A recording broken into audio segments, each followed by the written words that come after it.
nakahanap kami ng free taste na lechon.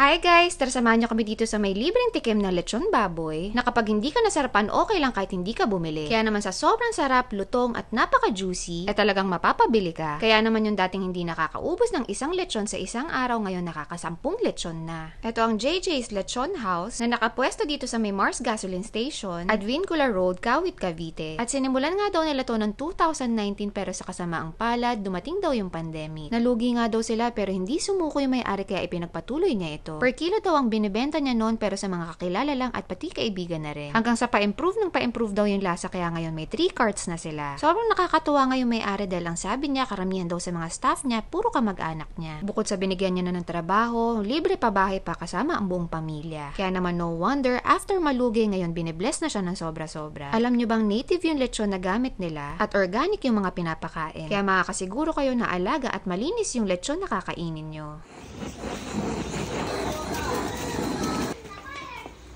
Ito yung mga price list nila at for as low as 200 pesos nga meron ka ng 100 grams ng lechon. Then ito naman yung price nila, depende sa laki ng isang buong lechon. At kapag ka sa delivery naman, sinasagot nila yung half kapag katagalan, caster ka lang. Kaya naman ngayon, sobrang nakakatuwa dahil yung dating 1 cart lang, hindi pa makaubos ng isang buong lechon sa isang araw. Ngayon, ang pinakamalakas nila, 10 isang buong lechon at sa isang araw lang yan guys. At ang pinakamahina na nila, 3 isang buong lechon.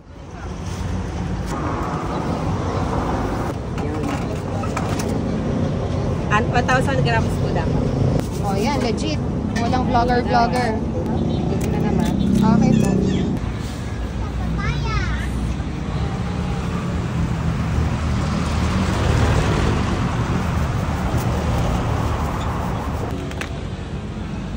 Ay!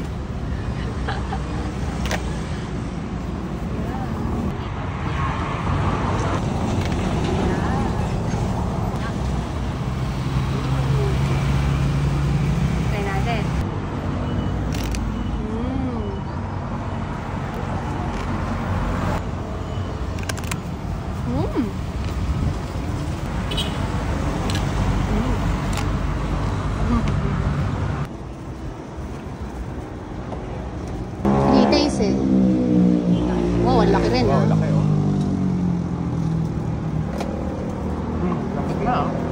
So guys, nandito kami sa may Cavite ngayon at habang nag-iikot para maghanap ng mga mafu-food tripan, nakahanap kami ng free taste na lechon. At ang maganda sa kanila dito, walang puwersahan. Kung hindi mo magustuhan at hindi ka nasarapan, pwedeng hindi ka bumili. Kahit natikman mo na. Ito pa yung nakakuha ng attention ko guys eh. Hindi lang basta free taste. Organic yung mga pinapakain nila dito sa mga lechon nila. At native. So meaning, pag native, less fat, less oily, less cholesterol pa. At dahil nasarapan tayo nung nag-free taste tayo, ayan, kumuha tayo ng 1 kilo. Walang vlogger sa kanila dito dahil tinitimbang nila. So ito yung lechon ng JJ's Lechon House. Ayan. Actually, kinakat nila tong balat. Pero, hindi ko na pinakat para solid yung kagat natin mamaya. Ayan.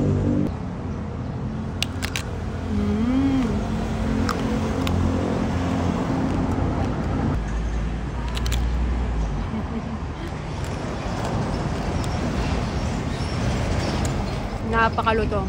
Bagong luto, sobrang lutong, mainit-init pa.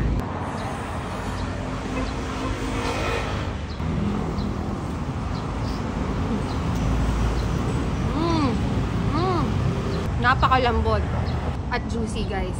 Dumiretso na lang sa lalamunan ko, wala nang nguya-nguya.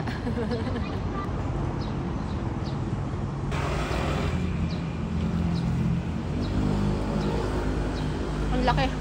Effortless, nguyain. Sa sobrang pagka-juicy at lambot niya. Ramdam mo rin na less fat siya. Oily pa rin, pero less na siya. Hindi kagaya pag hindi native. So, try naman natin with sarsa.